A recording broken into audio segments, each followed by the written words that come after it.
Olá pessoal, bom dia, boa tarde, boa noite, dependendo do horário que você está assistindo essa nossa videoaula. Retornamos aqui com toda força e vontade na fé. Vamos então a nossas informações. Nós vamos iniciar, continua na verdade com a aula 21, que a gente começou durante a quinzena via live, o módulo 7, que é sobre semelhança. Na verdade, eu vou fazer uma revisão, aqui quem vos fala é o professor Janifran, tá? A aula do 9º ano, aula de número 21. O nosso assunto que a gente começou lá durante aquela quinzena que a gente passou afastado, foi sobre semelhança de figura, tá? Então eu vou fazer uma revisão sobre o conteúdo, sobre o que a gente comentou naquela aula e futuramente a gente vai sanar todas as dúvidas com vocês, tá? Então vamos lá. Figuras semelhantes. O que são polígonos semelhantes? Para que dois polígonos sejam semelhantes, é necessário que eles sigam algumas condições. E uma das condições é: ângulos correspondentes devem ser congruentes. Então, congruentes, você sabe que congruentes significa possuir a mesma medida, tá? Os lados homólogos é com a mesma característica, ou seja, eles vão estar relacionados a dois ângulos. Os extremos do segmento que define o lado, eles vão estar nos ângulos correspondentes. Então, os lados homólogos, mesmas características, são proporcionais, tá? Então eu coloquei aqui como exemplo dois quadriláteros irregulares, quadriláteros semelhantes irregulares. Observe que aqui eu tenho um quadrilátero ABCD. Lembrando a vocês, que eu sempre gosto de lembrar isso a vocês, as anotações de uma figura de um polígono. Você sempre vai usar nos vértices letra maiúscula, tá? E seguindo uma ordem na anotação. Por exemplo, se eu quisesse escrever o nome desse polígono, definir a nomenclatura desse polígono, eu deveria começar com uma letra que está exposta no vértice e seguir uma ordem, seja ela nesse sentido, chamada de notação cíclica anti-horária, ou nesse sentido. Eu gosto sempre de lembrar essa informação. Então, quando você for notar dois polígonos e mostrar que eles são semelhantes diante da figura que está no seu exercício, siga essa ordem na notação. Eu tenho o polígono ABCD e o polígono A', B', C' e D'. Tá? Os dois são semelhantes.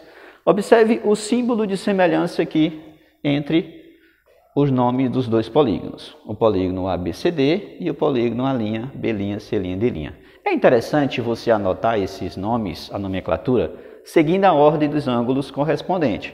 Se eu tenho na figura que o ângulo A é correspondente ao ângulo A', então esses dois ângulos possuem a mesma medida. Na notação, na nomenclatura, se você começar o primeiro pelo lado A, pelo vértice A, o segundo também você começa com o vértice A. Por que eu estou falando isso?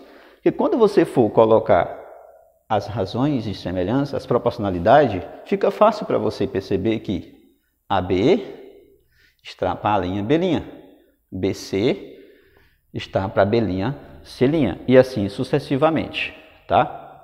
Então, vamos nessa. Aqui eu coloquei a definição dos ângulos correspondentes. Por exemplo, esse ângulo A está para o A', assim como o ângulo B, marcas iguais, medidas iguais, tá, pessoas? Está para o B'. O ângulo C está para o ângulo C'. Coloquei essa definição aqui também para vocês perceberem que os ângulos são correspondentes, né? A igual a A', B igual a B' e assim sucessivamente. Beleza. Vamos então à ideia de proporcionalidade.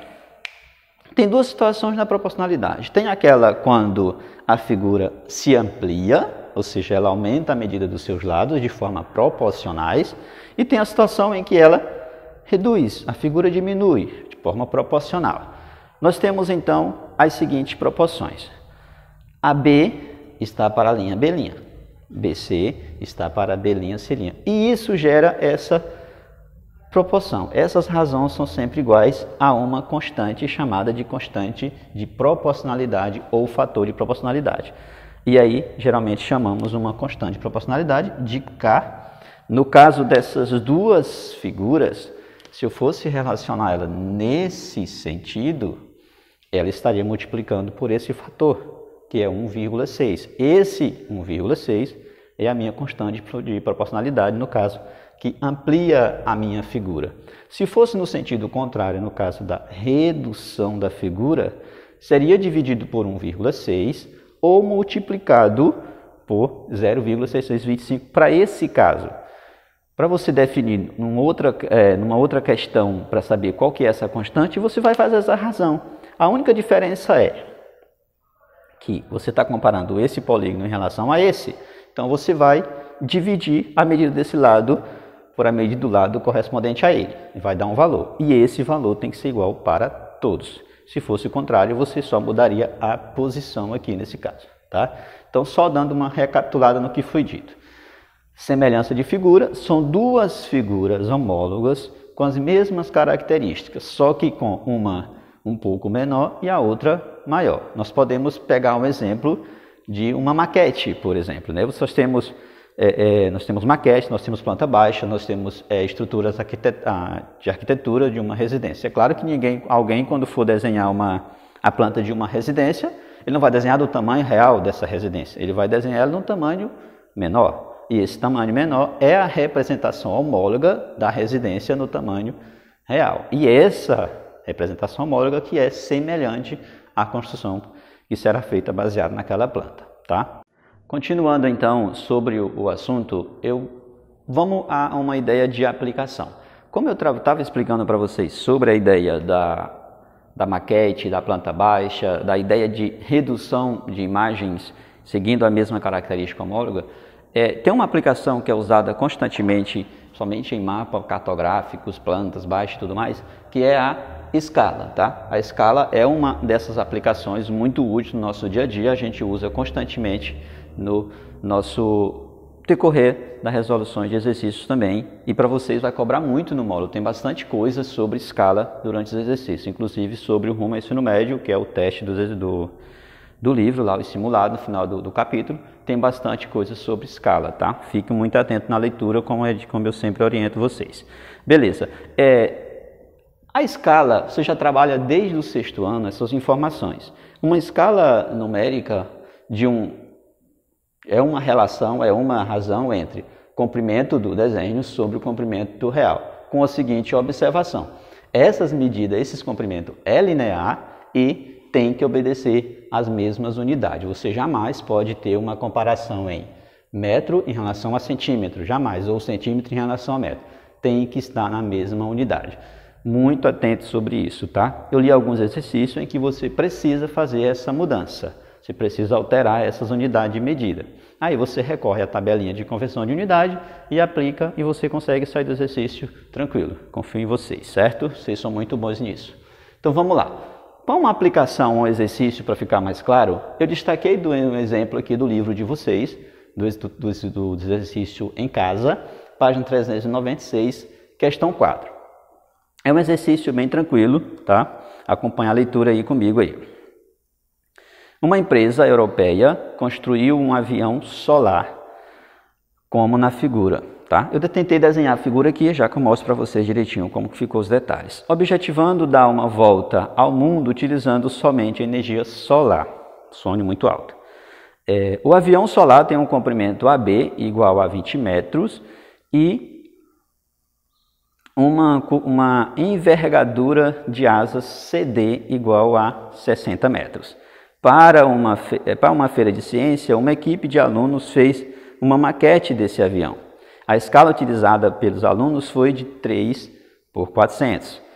A envergadura CD na referida maquete em centímetro é igual a. Então, fique atento às informações dos exercícios. Pessoal, conselho, sempre tire os dados da questão e anote de forma organizada, para quando você for verificar a solução, você saber por onde começar. Duas perguntas que você faz: o que eu tenho e o que eu preciso? Sempre explico isso para vocês. O que eu tenho de informações e o que eu preciso encontrar no meu exercício. Então, leia o enunciado com calma e vá à pergunta do exercício para ver qual é a solução que ele está precisando. Então, olha só. Dados da questão. Tamanho real. O exercício fala do tamanho real do avião, que foi expresso aqui pelos segmentos AB e CD. Tá? O comprimento do avião real, AB, é 20 metros. A envergadura CD é 60 metros. Esse é o tamanho real. A escala que foi utilizada na maquete é 3 por 400. Interpretando esse 3 por 400, significa que a cada 3 centímetros no desenho é equivalente a 40 centímetros no real. Se essa informação aparecer aqui, a cada 3 centímetros é equivalente a 4 metros, que é o mesmo que 400 centímetros, você teria que converter para ter essa escala. E a pergunta, então, no final diz: a maquete que os alunos desenharam, o segmento CD é equivalente a que comprimento? Então, em centímetro, e que tamanho? Então, esse tamanho na maquete é equivalente a quanto? Então, observe o desenho maravilhoso que eu fiz aqui do lado, tá? Fiz a maquete. É um desenho reduzido, ou seja, sua constante é menor que 1. No caso aqui a sua constante vai ser, ou ele vai ser dividido por um valor, ou multiplicado por um valor menor que 1. Então, preste atenção na ideia. O exercício quer que eu defina, então, esse comprimento, CD, em centímetros, tá? Ele quer isso aqui em centímetros. Então, vamos lá. Você sabe que a escala, tá, desse desenho é 3 por 400. Eu posso fazer essa anotação, 3 sobre 400. Lembrando que aqui é o tamanho do desenho e esse é o tamanho no real. Então, eu tenho na informação CD o tamanho no real. E aí eu preciso, então, na hora da aplicação, fazer o seguinte, olha só, proporcionalidade. 3 está para 400, assim como o segmento CD na maquete, tá? Eu vou colocar aqui uma linha só para você ter noção. C', D', está para 600, para 60, aliás. Só que um detalhe, tem que ser na mesma unidade. Esse aqui, ó, está em metro, converta para centímetro. Você sabe, então, que 60 metros, convertendo para centímetro, é pegar 60, multiplicar por 100 e obtendo, então, 6.000 centímetros. E esse valor é o que eu vou substituir lá no lugar dos 60 para que o exercício fique correto. Então, fica assim, ó. 3 está para 400, assim como C', D', que é o tamanho na maquete, está para 6.000. Agora tudo está em centímetro. Posso fazer o meio pelos extremos. 400 CD é igual a 3 vezes 6.000. Certo? Aprenderam que eu posso eliminar esses dois. Fica então 180 dividido por 4, portanto, o comprimento CD na maquete de 45 centímetros. Se você voltar ao exercício, a alternativa correta aí é a letra C, tá? 45 centímetros. Muito bem, pessoal. Essa foi nossa primeira aula via meio de comunicação virtual, tá? Espero que vocês tenham acompanhado o conteúdo e tenham ficado atento às informações. Qualquer dúvida, sabe onde me encontrar, tá? Fique com Deus, um abraço e até a próxima.